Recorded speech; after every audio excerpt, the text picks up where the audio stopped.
Seeking to scale your business to new heights? Then you are at the right place. Malay Damania, business transformation coach, is here to share valuable advice, tips, and teachings on effective business management.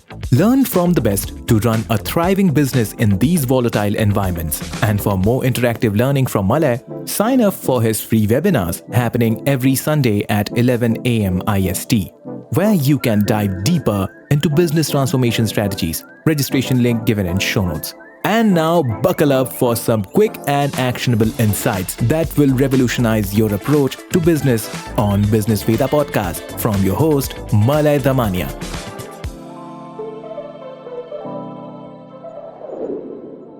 All right, hello friends and welcome to this Business Veda podcast. Thank you so much first of all for showing all your support and encouragement that we have been running this podcast for last 1.5 years.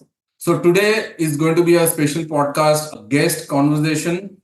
We have with us today a young, dynamic sports journalist from Indore, currently based in Delhi.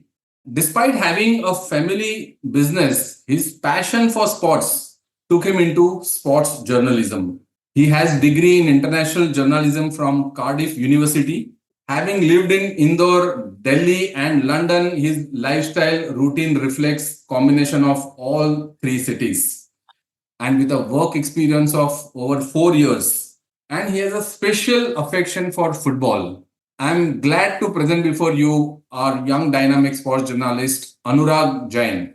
Hi Anurag and welcome to Business Veda podcast. Hi Malay, hi. Thank you for such a warm welcome. It's pleasure being on this podcast. I've heard of the podcast as well. I've gone through the previous episodes as well, and you're doing a fantastic job. It's a pleasure being part of such an electric podcast as well. Thank you so much for having me. Thank you. Thank you for your kind words and thank you for spending your time and being here with us. So let's get started.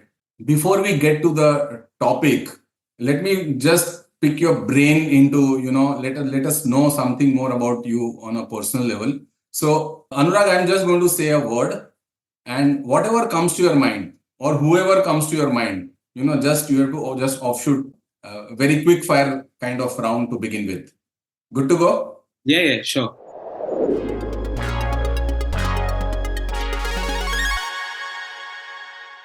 Goal. Working for Sky Sports.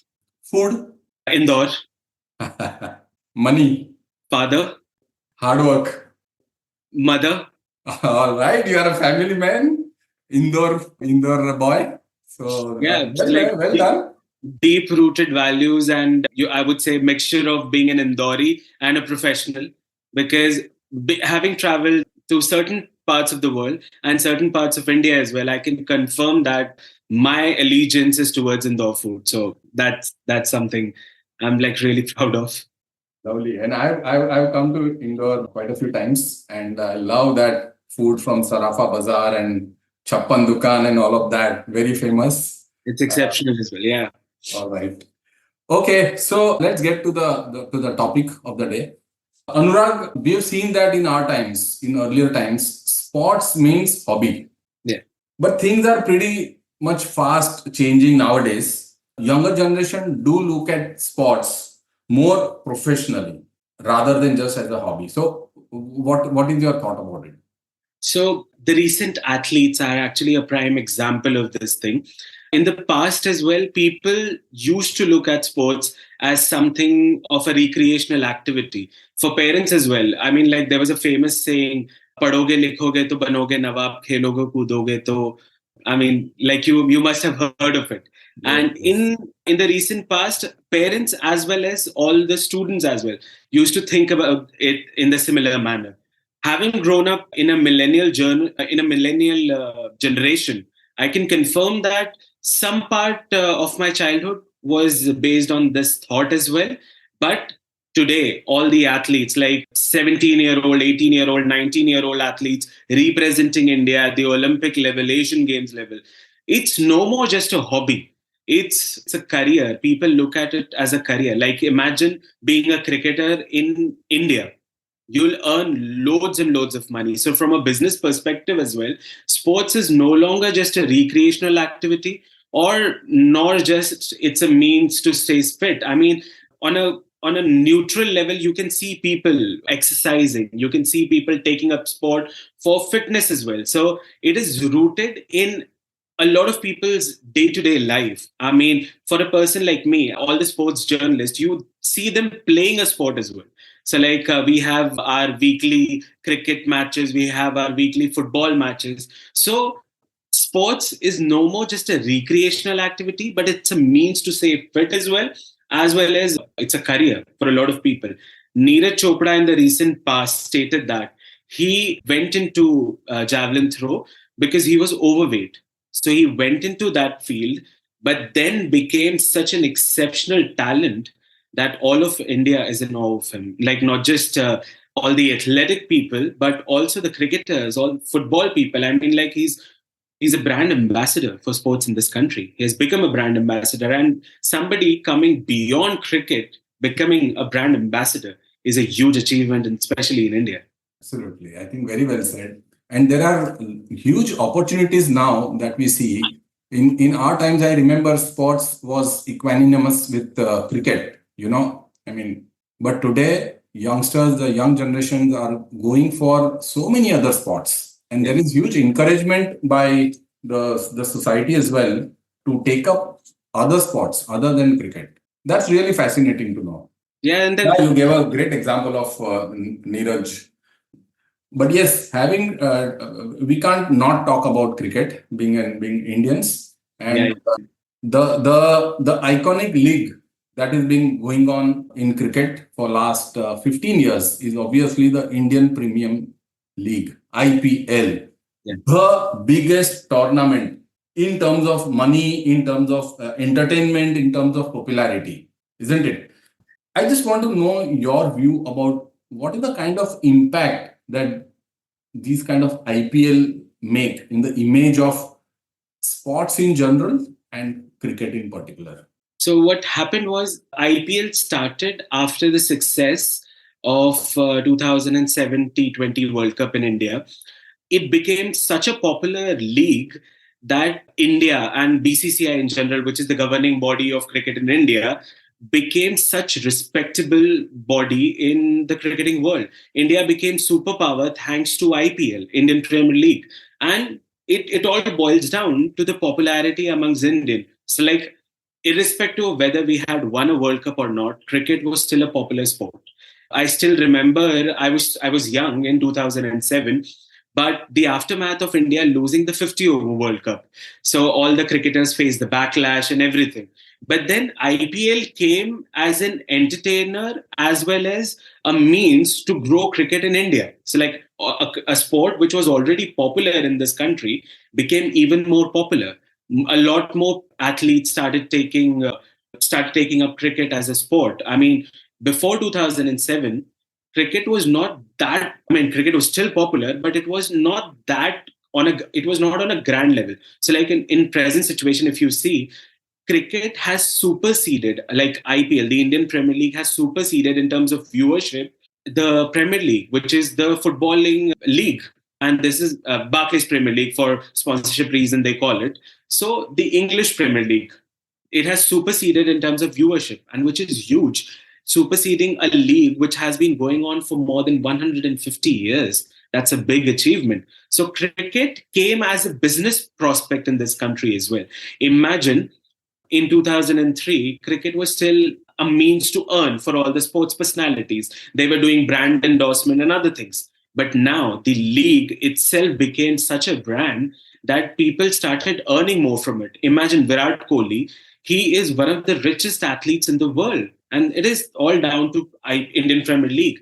And more youngsters started coming up. So you can see Jasprit Bumrah is a find of IPL. Not many people are aware that Ravichandran Ashwin is also an IPL find. I mean, he was performing exceptionally in domestic circuit. He was performing exceptionally. But again, it was his exploits with Chennai Super Kings that brought him into the fame. And everybody, I mean, like MS Dhoni, you reckon him as one of the best captains in the world. He's performed in the Indian stages. But again, a 40-odd-year-old guy winning the Indian Premier League was a bigger celebratory thing than most of the things in this country. So imagine, in terms of business, the league brings a lot of things. I mean, it brings sponsorship, it brings so many other things. I mean, like the bidding war, when the IPL is bid on for the broadcasting rights, it's so huge. The broadcasting rights are just behind NBA, which is another popular sport in America and maybe in Japan as well.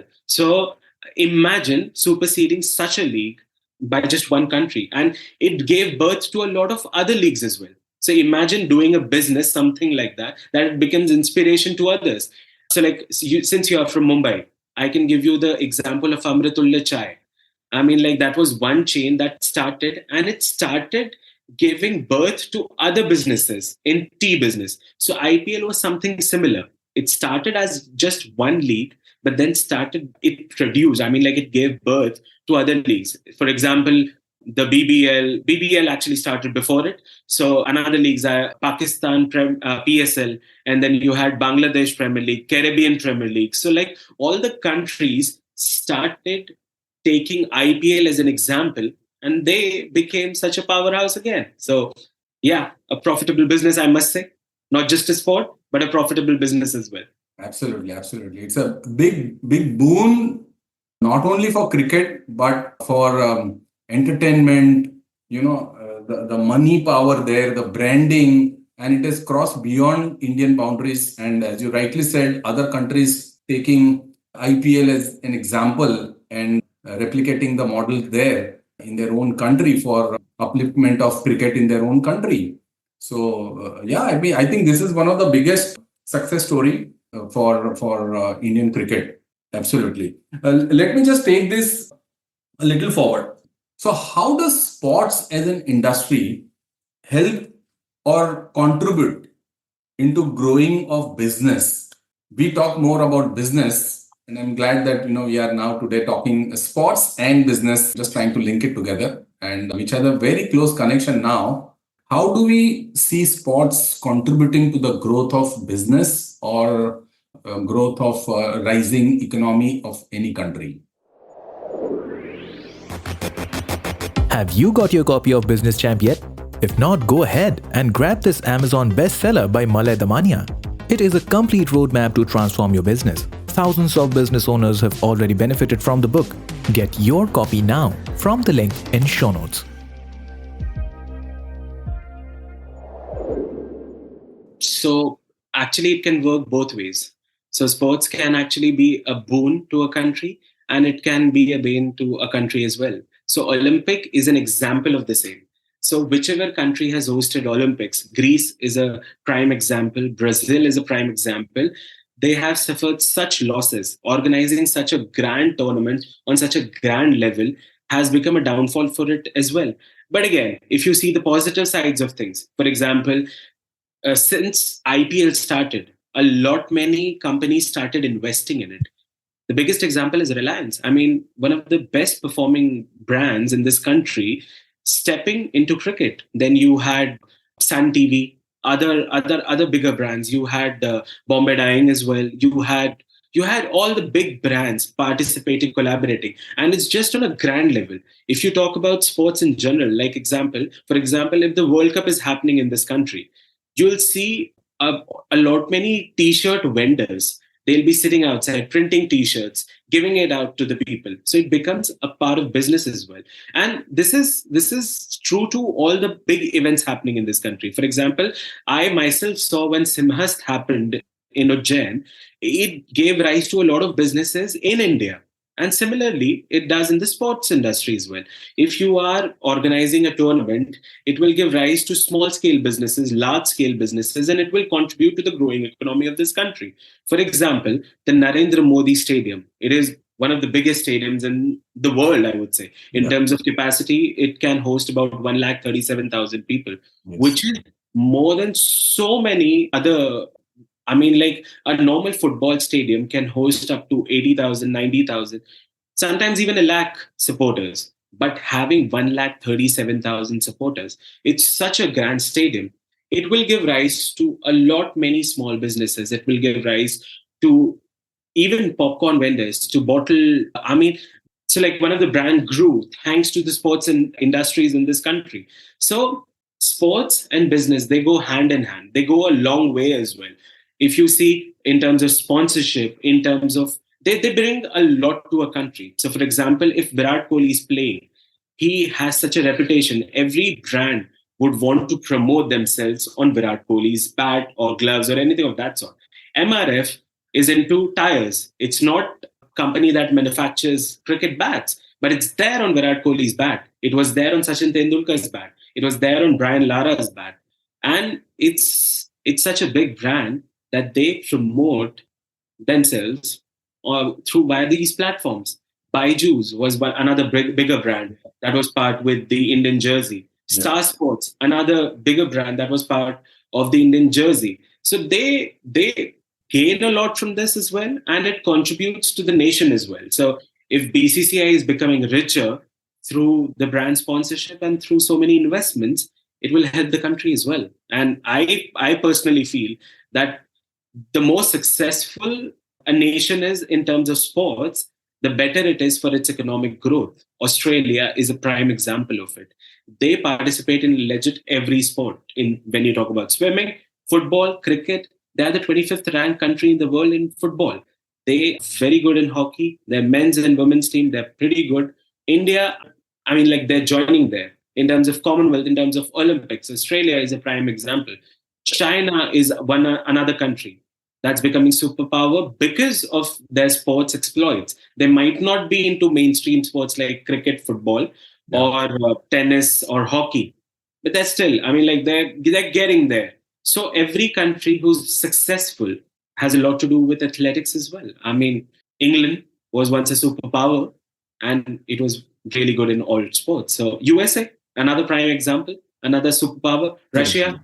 Yeah. So sports, business, they go hand in hand, and the better the sports industry in a country is, the better it is for businesses. Great. Lovely answer. Sports and business go hand in hand. And you talked a lot about the branding part of it. You know, whenever we see a sports star or a sports team, there is a brand behind it. So, I mean, and I just want to, since you are a journalist now for quite a few years, I just want to check with you see, we all know a lot goes behind the sponsorship contracts with the sports star, with the teams and all. And you being a journalist, you would know a little bit more what's going on behind the curtains than what is seen by people at large. So just share some of your thoughts on that. And what is that goes behind the curtains when it comes to sponsorship contracts? So, for example, if Reliance is sponsoring, like Jio is sponsoring a cricket team, they'll have the full stake. But there will be small acting sponsors as well. So, for example, under present circumstances, you have Dream 11 as Indian team sponsor. You'll see that on all the t-shirts. But not many people are aware that Byju's is still a minor sponsor.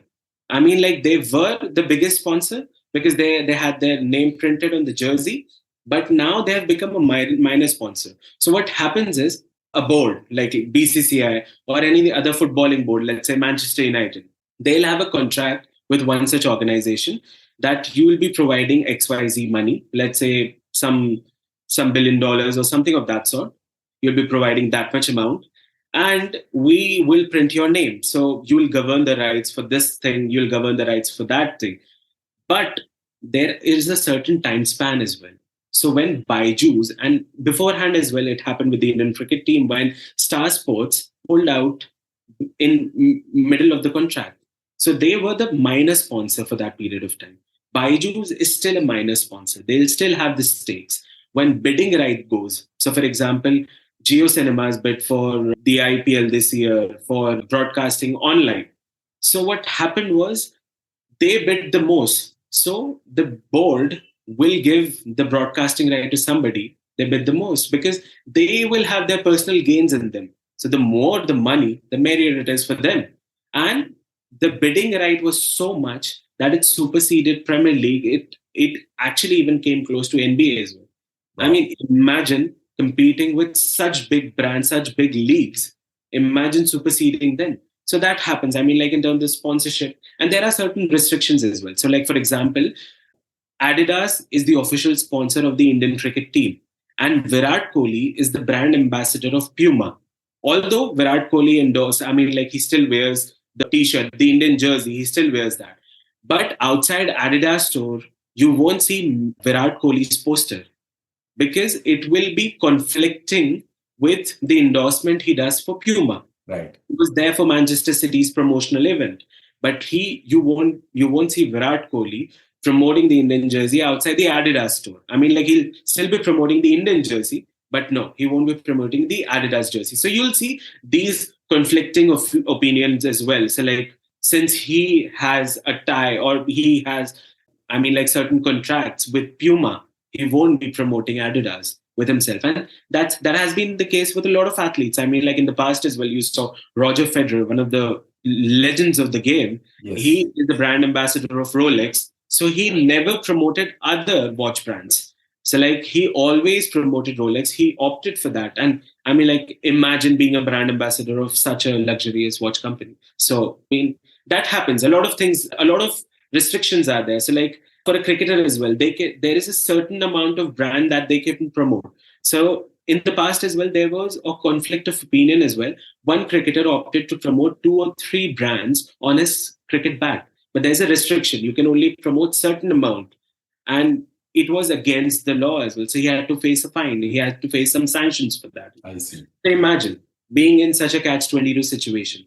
So yeah, a lot goes behind, a lot of dirty politics as well. But in all fairness, it all brings good business to the cricketing board or to any sporting board. So it's good for them. It's a win-win situation for these days. Right. For sports board as well as for sports stars. Yeah. And probably they also know that they have that shelf life. They probably have that window of 10 years where people are going to follow them and love them so much. Not that they are going to totally forget them, but then they won't be able to command that kind of demand at that point of time. Their basic goal is to milk as much money as they can and start their own business in future. So as I said, sports and business go hand in hand. Absolutely. And we see so many, especially we know about the cricketers, but so many sports stars have their own restaurants and they have their all kind of businesses. They run their academy and so many businesses they establish. So there is a complete link between as far as their personal life is concerned. But yes, otherwise also sports and business, unlike the earlier times, nowadays it is especially with this brand and big names, big companies coming in. All right. Thank you so much, Anurag. It's been wonderful. We are getting to know so many things which are going on in the sports industry. So again, let me just come back to asking you some personal couple of questions before we end. Who is your favorite sports star? Roger Federer. I mentioned him previously as well. So yeah, Roger Federer. All time favorite. All time favorite. And who is your favorite Indian sports star? MS Dhoni. Dhoni. All right. That's great. Let me ask you, if you are made in charge of sports association or whatever, you are the boss of sports association in India, what is that one change that you will bring about? I'll try to give importance to every sports fairly. So let's say even hockey, kabaddi and other sports which we were really good in. So I'll give merit on the basis of performance rather than just going on the image. So an equal distribution of money. If I'm in charge of Sports Authority of India, let's say. Yeah. So I'll give equal importance to everybody. That would be my first aim. And as a sports journalist, I would really love if that thing happens, because if you grow collectively in all sports, then only you can achieve greater heights. As a sporting unit, you can say. That's so nice. I think they are really great thoughts.